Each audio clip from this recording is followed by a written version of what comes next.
തിരുവനന്തപുരത്ത് വിദ്യാർത്ഥിയെ ലൈംഗികമായി പീഡിപ്പിച്ച കേസിൽ കോളേജ് വൈസ് പ്രിൻസിപ്പൽ അടക്കം 7 പേർ അറസ്റ്റിൽ. തിരുവനന്തപുരം കല്ലമ്പലത്തെ സ്വകാര്യ കോളേജ് ഹോസ്റ്റലിലാണ് സീനിയർ വിദ്യാർത്ഥികൾ 13കാരനെ ലൈംഗിക പീഡനത്തിന് ഇരയാക്കിയത്. വിദ്യാർത്ഥികളായ മുഹമ്മദ് മുഹ്സിൻ, മുഹമ്മദ് ഷമീർ, വൈസ് പ്രിൻസിപ്പൽ മുഹമ്മദ് റഫീഖ് എന്നിവരാണ് അറസ്റ്റിലായത്. പീഡന വിവരം മറച്ചുവെച്ചതിനാണ് വൈസ് പ്രിൻസിപ്പൽ പിടിയിലായത്.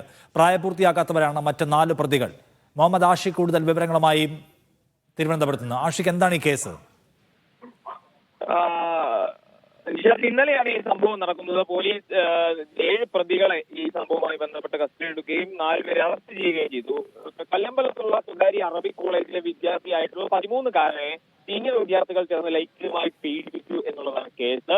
ഇത് വൈസ് പ്രിൻസിപ്പൽ അടക്കമുള്ളവർ ഇത് മറച്ചുവെക്കാൻ ശ്രമിക്കുകയും ഇത് അധികൃതരുമായി റിപ്പോർട്ട് ചെയ്തപ്പോൾ ഈ വിദ്യാർത്ഥിയെ മർദ്ദിച്ചു എന്നും പോലീസ് പറയുന്നു. ഇതുമായി ബന്ധപ്പെട്ട് തെളിവുകൾ ശേഖരിച്ചിട്ടുണ്ട് എന്നാണ് പോലീസ് പറയുന്നത്. ഇതിനെ തുടർന്നാണ് സീനിയർ വിദ്യാർത്ഥികളായിട്ടുള്ള മുഹമ്മദ് ഷമീർ, മുഹമ്മദ് മുഹസിൻ, വൈസ് പ്രിൻസിപ്പൽ മുഹമ്മദ് റഫീഖ് എന്നിവരെ പോലീസ് അറസ്റ്റ് ചെയ്തിട്ടുള്ളത്. ഈ കേസിൽ പ്രതികളായിട്ടുള്ള മറ്റ് 4 പേർ പ്രായപൂർത്തിയാകാത്തവരാണ്. അതുകൊണ്ട് അവരുടെ അറസ്റ്റ് മറ്റ് നടപടികളടക്കം വൈകിപ്പിക്കുന്നു എന്നുള്ളതാണ് പോലീസ് പറയുന്നത്. നിലവിൽ ഇവർക്കെതിരെ ചുമത്തിയിട്ടുള്ളത് ജുവനൈൽ ജസ്റ്റിസ് ആക്ട് പ്രകാരമുള്ള വകുപ്പുകളാണ്.